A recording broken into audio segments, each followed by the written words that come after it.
Good day, everyone. I'm Jack Knack, the weather medic, the doctor of weather. My co-host, JJ Patak. JJ. Here I am. How you doing, Jack? Very good.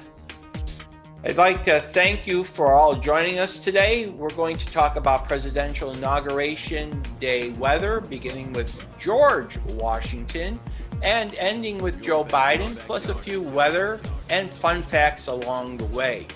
Your emails are always welcome. If you have a weather question or a question regarding the show, you can reach me by my email at wxmedic@gmail.com. That is WX, the abbreviation for weather, and the word medic @gmail.com. Also, if you are new to this channel and like the content, please subscribe and hit the like button. Starting in 1937 through the current day, we now have January presidential inaugurations following ratification of the 20th Amendment to the Constitution. So the question is, what is normal January weather on about the 20th of January for Washington, D.C.? The normal high temperature for the day is 43 degrees Fahrenheit. The normal low temperature is 28 degrees Fahrenheit. Normal weather for noon is a temperature of 37 degrees Fahrenheit, partly cloudy skies, 10-mile-per-hour winds, and a wind chill of 31 degrees Fahrenheit. Now, there's about a 1 in 3 chance of measurable precipitation. That is enough of 1/100 of an inch to get the streets wet on that day, and a 1 in 6 chance of precipitation occurring during the ceremony. There's about a 1 in 10 chance of measurable snow. That's about 1/10 of an inch of snow on that day, and a 1 in 20 chance of measurable snow falling during the ceremony. There's a 1 in 6 chance that there will be at least 1 inch of snow already on the ground from a previous snowfall. And since January 1937, when inaugurations were moved, there have been measurable precipitation, either rain or snow, on 43% of January 20th. So once again, the climate data for January 20th, normal high 43 Fahrenheit, normal low 28 degrees Fahrenheit. The record high was 70 degrees Fahrenheit set in 1951. The record low was -2 degrees Fahrenheit set in 1985. Our record precipitation was 1.77 inches set in 1937, and we had a record snowfall of 3.8 inches set in 1975. Now, most January inauguration days have been colder than these averages suggest. However, since 1937, temperatures recorded on all inaugurations show an average high of 40.8 degrees Fahrenheit and an average low of 27.1 degrees Fahrenheit, bringing our average temperature to 33.9 degrees Fahrenheit. Since 1937, there have been 12 Democratic and 10 Republican inaugurations. Warmer inaugurations typically favor incoming Republican presidents. The swearing-in ceremony has averaged about 6 degrees Fahrenheit warmer for Republican presidents, 39.3 degrees Fahrenheit, than for Democratic ones, averaging only 33.3 degrees Fahrenheit. JJ.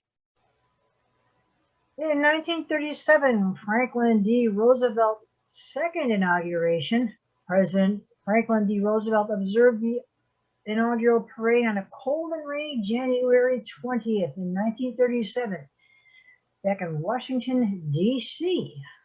Right, and being January, JJ, it was a cold and rainy day. The rain was heavy at times. Some sleet and freezing rain was reported in the morning. Between 11 a.m. and 1 p.m., 0.69 inches of rain fell. So 69/100ths of an inch. The street got wet 69 times in 2 hours. So it was right during the time that the ceremony happened at 12:23 p.m. and the noon temperature was 33 degrees Fahrenheit. So it was pretty messy. At the president's insistence, he rode back to the White House in an open car with half an inch of water on the floor. Later, he stood for an hour and a half in an exposed viewing stand watching the inaugural parade splash by in the deluge of precipitation. Now, the total rainfall for the day was a wet 1.77 inches, over 1.75 inches, and this amount remains the record rainfall for January 20th. Okay, this guy apparently thought he was impervious to weather issues. Well, luckily he didn't get the rocket pneumonia and the boogie woogie flu like the other presidents that Harrison. Yeah, got for their inaugurations. But there's a picture of it and it looks mighty wet. Yeah, I don't think I'd want to subject other people to that. There's got to be a better way. In 1941, Franklin D. Roosevelt had his third inauguration as the President of the United States, which was held on Monday, January 20th, 1941 at the East Portico of the United States Capitol in Washington, D.C. This was the 39th inauguration, and it marked the commencement of the third and eventual final full term of Franklin D. Roosevelt as president and the only term of Henry A. Wallace as vice president. This was the first and only time that a president has been inaugurated for a third term after the 22nd Amendment to the United States Constitution was ratified in 1951, and no person can be elected president more than twice. Right. It was 29 degrees Fahrenheit, sunny, but cold with a brisk wind. The wind chill was 10 degrees Fahrenheit. Cold day, huh? Well, that's what you get when you have one in January. Yeah, that kind of strikes me. They could have thought of a better way of doing that, but you want to have it January. The whole idea was so you wouldn't have a president as much of a lame duck president. Yeah, you didn't want to have that long lag time between November and March. Right. So they cut it. They didn't have TV yet. Well, they wanted to cut it to January, but the thing was that it took that long for a peaceful transition to take place. So, you know, for the president to pick his cabinet and stuff. So that's why they moved it to January. Yeah.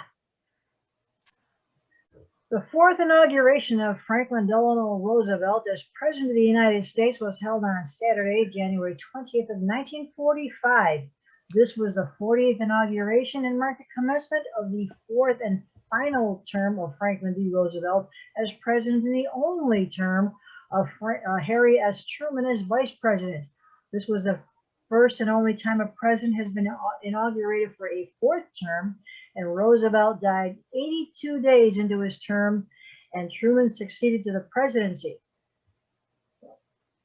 Due to austerity measures in effect during the World War II, the inauguration was held in the South Portico of the White House rather than the Capitol.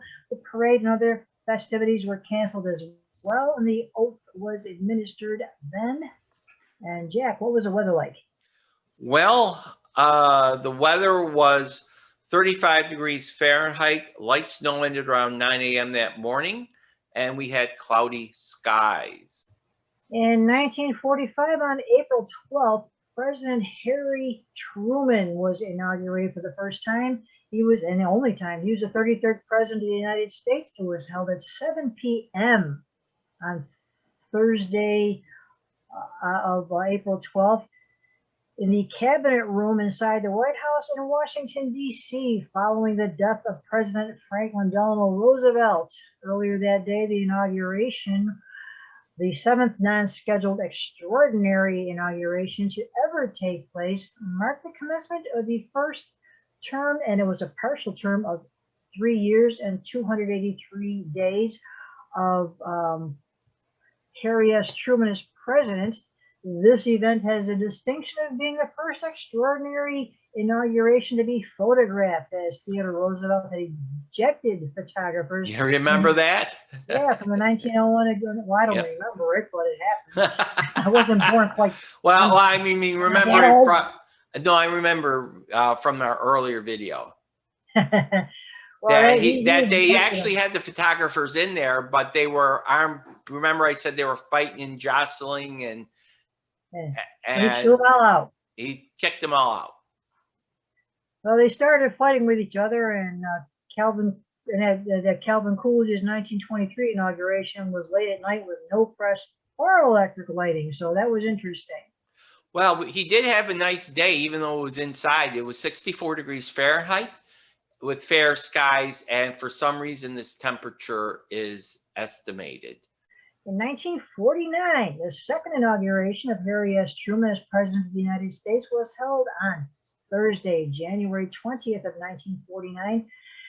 This was at the East Portico of the United States Capitol in Washington, D.C., and this was a 41st inauguration and marked the commencement of the second and only full term of Harry S. Truman as president, as well as the only term of Alvin M. Barkley as vice president. It was the first televised U.S. presidential inauguration and the first with an air parade. What was that? Yep. I guess there's 2 airplanes up there? I'm sure it was, yeah. Must have been something. What else is an air parade? 38 degrees Fahrenheit, mostly sunny and windy for this one. In 1953, the first inauguration of Dwight D. Eisenhower as the 34th President of the United States was held on Tuesday, January 20th of 1953. That was in Washington, D.C. at the East Portico of the U.S. Capitol. This was the 42nd inauguration and marked the commencement of the first term of Dwight D. Eisenhower as president and of Richard Nixon as the vice president. What was the weather there? The weather was 49 degrees Fahrenheit with cloudy skies. Here's a photograph from 1957 showing singer Marian Anderson performing at the Eisenhower inauguration as President Eisenhower and Vice President Richard Nixon stand behind her. The second inauguration of Dwight D. Eisenhower as President of the United States was held privately on Sunday, January 20th, 1957, at the White House, and publicly the following day, Monday, January 21st of 1957, at the East Portico of the United States Capitol, both located in Washington, D.C., and this was the 43rd inauguration and marked the commencement of the second and final 4-year term of both Dwight D. Eisenhower as president and Richard Nixon as vice president. Yes, and it was 44 degrees Fahrenheit. This was on January 21st because the inauguration fell, of course, on a Sunday, so this was on a Monday. Light snow fell in the early morning, cloudy skies with a few flurries in the mid-afternoon. This picture shows a member of the U.S. Army Corps of Engineers that's preparing to move one of the hundreds of abandoned vehicles that block the snow-filled streets of Washington, D.C. prior to the inauguration of John F. Kennedy on January 20th, 1961. And the inauguration of John F. Kennedy as the 35th President of the United States was held on that date, Friday, January 20th of 1961, at the East Portico of the United States Capitol in Washington, D.C. This was the 44th inauguration and marked the commencement of the only term of both John F. Kennedy as president and Lyndon B. Johnson as vice president. John Kennedy was assassinated 2 years and 306 days into his term, and Johnson succeeded to the presidency. Yep, and the thing I was going to tell you is that on the eve of the inauguration, 8 inches of snow fell and caused the most crippling traffic jam for its time. Hundreds of cars were marooned and thousands of cars were abandoned. The Army Corps of Engineers were summoned to help with the endeavor. The president-elect had to cancel dinner plans, and in a struggle to keep other commitments, is reported to have had only 4 hours of sleep. Former President Herbert Hoover was unable to fly into Washington National Airport due to the weather, and he had to miss the swearing-in ceremony. By sunrise, the snow had ended and the skies were clearing, but the day remained bitter cold. An army of men worked all night to clear Pennsylvania Avenue, and despite the cold, a large crowd turned out for the swearing-in ceremony and inaugural parade. At noon, the temperature was only 22 degrees Fahrenheit, and the wind was blowing from the northwest at 19 miles per hour, making it feel like the temperature was 7 degrees Fahrenheit above zero. Though most of the snow fell on January 19th, the 1961 inauguration holds the record for the most snow on the ground out of all January ceremonies at 8 inches. Wow. On November 22nd of 1963, Lyndon B. Johnson was taking the oath, you're shown here, taking the oath of office aboard Air Force One at Love Field Airport, 2 hours and 8 minutes after the assassination of John F. Kennedy in Dallas, Texas on November 22nd of 1963 at 2:29 p.m. Jackie Kennedy, standing there at the right, is still in her blood-soaked clothes, and she looks on. Oof. That was just a sad day. Yeah, it was right before Thanksgiving too. Yeah. 68 degrees Fahrenheit. The skies were clear in Big D. And the nation was not. No.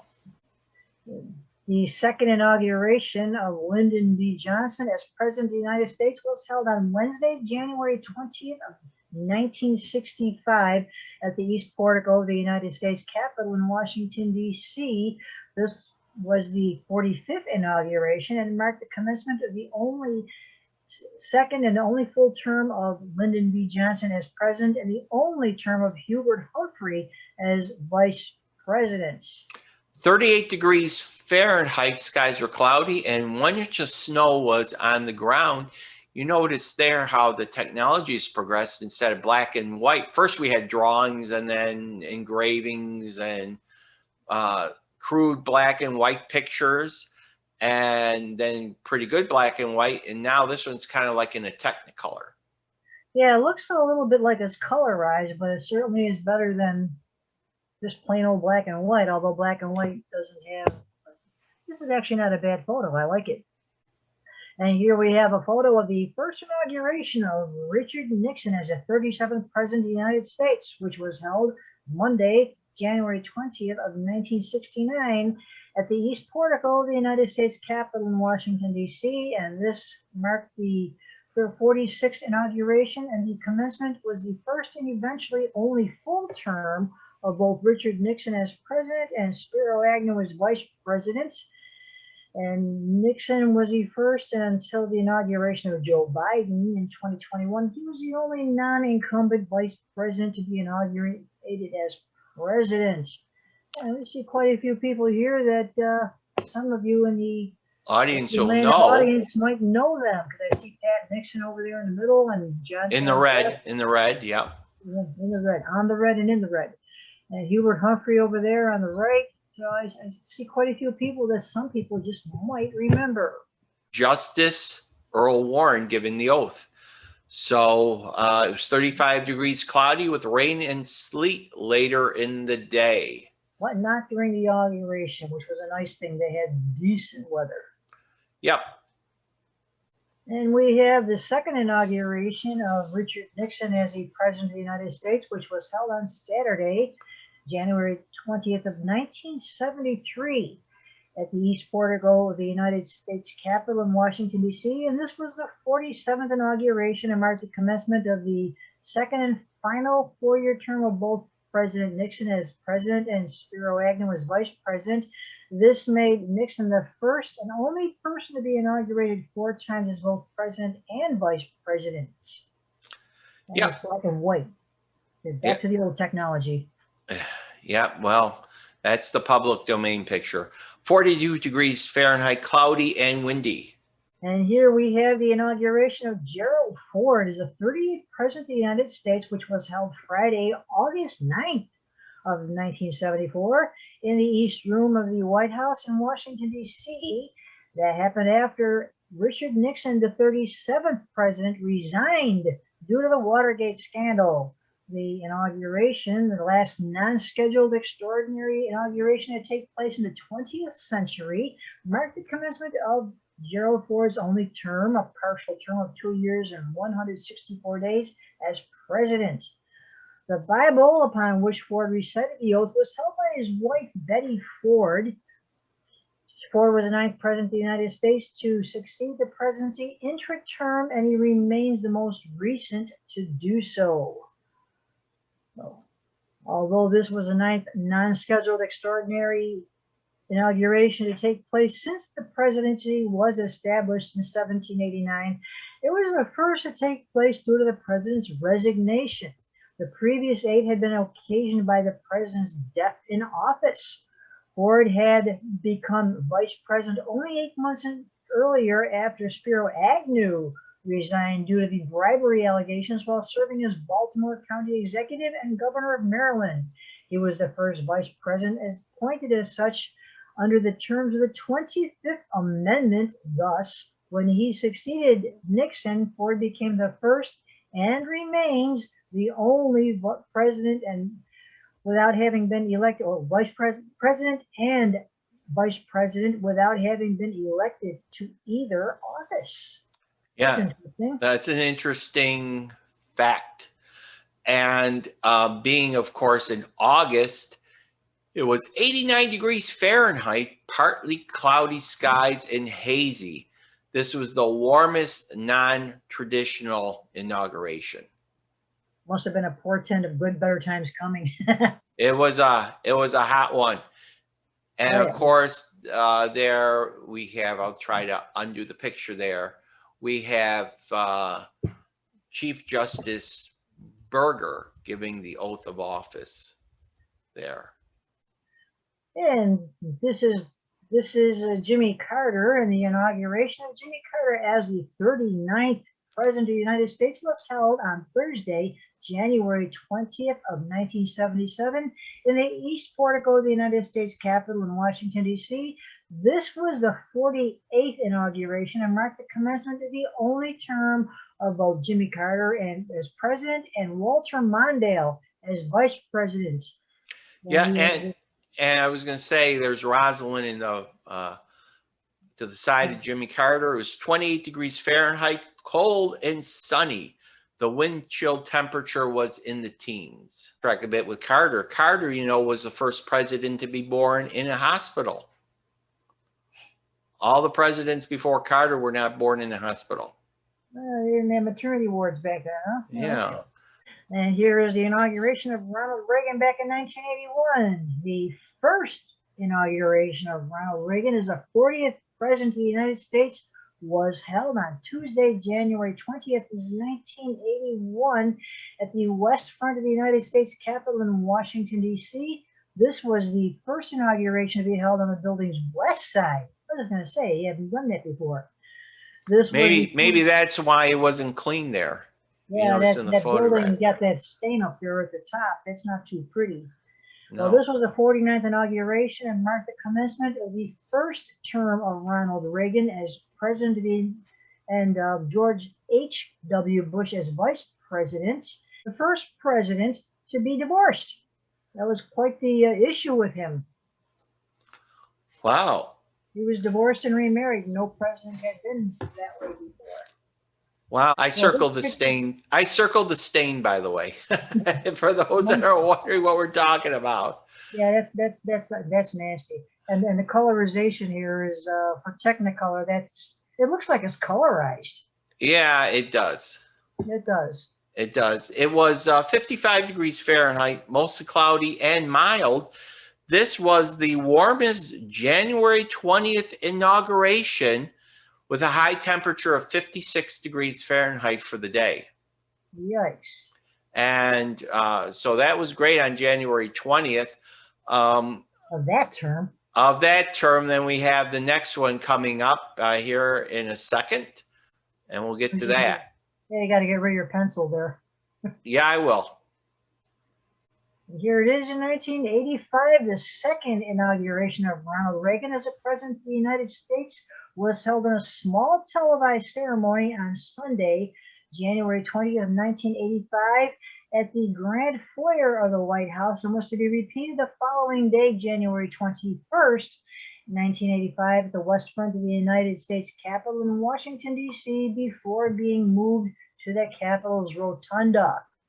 And this marked the 50th inauguration. And it also marked the commencement of the second and final four-year term of both Ronald Reagan as president and George H.W. Bush as vice president. And tell us the great news about this picture and why we did it. Well, JJ, we lost your picture there temporarily here. Oh well. There's a picture. I'm not going to tell you what I'm doing when you got me turned off. Oh, there's a picture of Ronald and of course his wife Nancy, and this was the coldest January inauguration date and overall in the history of that January 20th. 21st, the President Ronald Reagan's second swearing-in ceremony on January 21st had to be held indoors, that's what the picture is, and the parade was canceled. The outside temperature at noon was only 7 degrees Fahrenheit. So 4 years before, they had the record of a 56, and here it is. Bitterly cold, sunny and bitterly cold. The morning low was 4 degrees below zero, and the daytime high was only 17. The wind chill temperatures during the afternoon were in the -10 to -20 degree Fahrenheit range. Personally, JJ, I don't think Nancy had the chops, being from Southern California, to be outside. Well, also, since they couldn't get the temperature up to hotter than hell, then it froze in hell. Something had to go. Well, that's what the variability of weather is. It is what it is. Yep. And it happened to be he had both the distinction as the warmest inauguration date on record and the coldest. Well, in January. In January, yes, correct. In January in 2 consecutive terms. And the inauguration of George H.W. Bush as the 41st president of the United States was held on Friday, January 20th of 1989 at the West Front of the United States Capitol in Washington, D.C. And this was the 51st inauguration and marked the commencement of the only term of both George H.W. Bush as president and Dan Quayle as vice president. Chief, we didn't get that one. Chief Justice William Rehnquist there is administering the oath, and Sandra Day O'Connor. Yeah, she administered the oath to the vice president, and of course there's Barbara Bush with George Bush, George H.W. Bush. She was a cool lady. I liked her. Yeah, okay. Whatever anybody else thinks of her husband, she was cool. And of course, above Barbara Bush is Dan Quayle.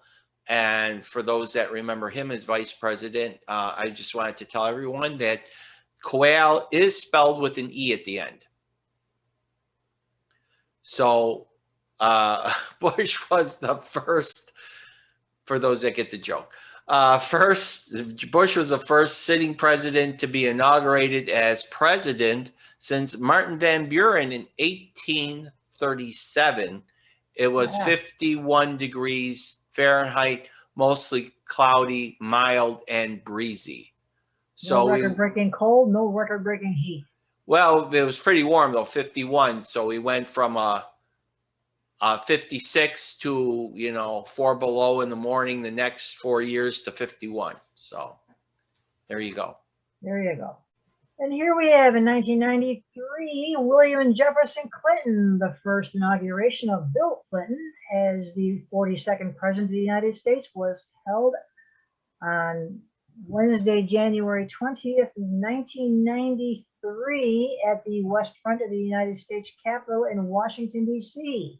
This was the 52nd inauguration and marked the commencement of the first term of Bill Clinton as president and Al Gore as vice president. And we have William Rehnquist there in front of Hillary Clinton, giving the oath of office to President Bill Clinton. And of course, on the side of Clinton is his daughter, Chelsea. And it was 40 degrees, sunny, and pleasant that day. Here we are in 1997. William and Jefferson Clinton again. This is the second inauguration of Bill Clinton as a president of the United States. That was held on Monday, January 20th of 1997 at the west front of the United States Capitol building in Washington, D.C. This was the 53rd inauguration and marked the commencement of the second and final term of Bill Clinton as president and Al Gore as vice president. This was the first presidential inauguration to be streamed live on the internet. Another technology thing. Yes. Well, increase in technology. And of course, we have all color pictures now. And you can see in the foreground there, William Rehnquist, the Chief Justice of the United States, administering the oath. Al Gore is pictured there in the right hand, as I'm looking to the picture, the right-hand side, and his eyes closed.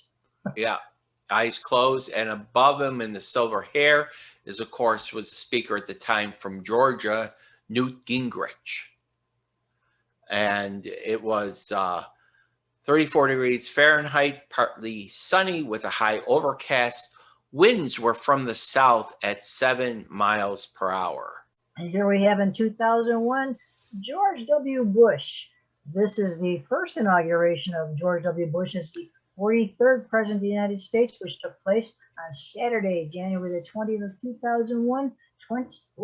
This was at the west front of the United States Capitol in Washington, D.C., and this was a 54th inauguration and marked the commencement of the first term of George W. Bush as president and Dick Cheney as vice president. I think that's Dick Cheney there behind. Is that Jenna Bush, his daughter? It could be one of the Bush kids. Yeah. And of course, in the robe there in the foreground is Chief Justice William Rehnquist, who administered the oath of office at 12:01 p.m. And I don't know if they're talking anymore, like you say, JJ, but Mitch McConnell is behind Bush. With that slimy little smile on his face. He still looks the same. He's always got that face look like he's trying to hold in something. Like someone's giving him a wedgie. Yeah, yeah, that's exactly what he looks like. Trying to take that wedgie out, pal. You can't look on your face for way too long. It was 36 degrees Fahrenheit, a cool, dreary day with rain and fog. Visibility was 2 miles. An inch of rain had fallen the day before, with another third of an inch falling on Inauguration Day. Rain changed to a little light snow, 3/10 of an inch late in the evening that day. And here in 2005, again with George W. Bush, this is the second inauguration of George W. Bush as President of the United States, which took place on Thursday, January 20th of 2005 at the west front of the United States Capitol in Washington, D.C. And this was the 55th inauguration and marked the beginning of the second and final term of George W. Bush as president and Dick Cheney as vice president. And there's Chief Justice there. He's always in the same spot in every picture. Keeps his back to the camera for some reason. Yeah, in the robe, administering the presidential oath of office. Laura Bush is holding the Bible there to President Bush, and the Bush sisters are there as well. It was 35 degrees Fahrenheit, mostly cloudy with some sunny breaks. Northwest winds around 14 miles per hour. Around 1 inch of snow already was on the ground at the time. Here in 2009, we have a historic presidential administration coming in. We have Barack Obama. On January 20th of 2009, the location was at the U.S. Capitol in Washington, D.C., with President Barack Obama, the 44th President of the United States. We see his wife there, and he is the first president of color. Very historic moment. Right. Michelle Obama is there. Always these chief justices of the Supreme Court have their back to everybody. And that's, of course, this time is now John Roberts, who's the Chief Justice of the Supreme Court, administered the oath. Joe Biden was the 47th Vice President of the United States at the time. We also have behind Barack Obama, off to the side of the picture there is John Boehner, who was Speaker of the House. So we have 28 degrees Fahrenheit, filtered sun through the thin cirrus clouds, breezy with northwest winds around 15 miles per hour, gusting 20 to 25 miles per hour, wind chill values in the mid-teens. And here in 2013, again, we have Barack Obama. The second inauguration of Barack Obama as President of the United States was a 57th inauguration, marked the commencement of the second and final term of Barack Obama as President and Joe Biden as Vice President. A private swearing-in ceremony took place on Sunday, January 20th of 2013 in the Blue Room of the White House, and then the public inauguration ceremony took place on Monday, January the 21st of 2013, and that was at the west front of the United States Capitol in Washington, D.C. Tell us about the people over there, Jeff. Well, we have, of course, holding the Bible is Michelle Obama. The daughters are there. And in front of the daughters with his back to the camera, again, of course, is Chief Justice of the United States, John Roberts. And there's some familiar faces there. If you look at to your left of the screen, you see Mitch McConnell, looks like the beginning of him getting a wedgie. And you have Speaker of the House, John Boehner, behind Michelle Obama. Behind the children, you have Chuck Schumer. Yeah. And again, I believe that's Michelle Obama's mother. Okay, I didn't know that one. Right. And it was at 45 degrees Fahrenheit and cloudy. The winds were south at 7 miles per hour. And here we are in 2017. We're going to hurry past this one. You mean who shall not be named? Yeah, the inauguration of Donald Trump as the 45th President of the United States marked the commencement of the only term of this person as President and Mike Pence as Vice President. The date was January 20th of 2017, and the location was the United States Capitol in Washington, D.C. The participants were, of course, the 45th President of the United States and all these other people. Right, and of course, John Roberts back there with his back to us, performing the administrative oath. Melania Trump holding the Bible. I'm surprised nothing is flamed out. I don't think anyone of them knew what it was before that. And of course, his son Barron there, their son, and Paul Ryan was behind Trump. He was Speaker of the House there at the time, from Janesville, Wisconsin. And behind Paul Ryan, of course, you had our famous wedgie shot with Mitch McConnell. Mitch McConnell. Jeez. He gets the same picture all the time. It was 48 degrees Fahrenheit and cloudy, sprinkles at the swearing-in ceremony, light rain at the start of the parade. The winds were south around 5 miles per hour. And despite his claims, it was not the biggest inauguration crowd ever. And Joseph Biden, on January 20th of 2021, at the United States Capitol in Washington, D.C., we had the swearing in of the 46th President of the United States, Joe Biden. And we see his wife back there. And yes. Kamala Harris, 49th Vice President of the United States. Tell us all about this. And of course, you had John Roberts with his back to us, administering the oath of office. And it was partly cloudy, 42 degrees Fahrenheit with a northwest wind of 20, gusting to 28 miles per hour, producing a wind chill of 33 degrees Fahrenheit. The high for the day was 46 degrees Fahrenheit, and the low for the day was 31 degrees Fahrenheit, with a trace of rain just before dawn and no snow, JJ. Yay. And I want to thank everyone for viewing the special Presidential Inauguration Weather Edition of Weather Buff, the show on all things weather. And I want to thank you always, my co-host, JJ Patak. Sure. And I was going to also say your emails are always welcome. If you have a weather question or a question regarding the show, you can reach me by my email at wxmedic@gmail.com. That is WX, the abbreviation for weather, and the word medic@gmail.com. Also, if you're new to the channel and like the content, please subscribe, hit the like button. Thank you for making Weather Buff a part of your day. Good day, everyone.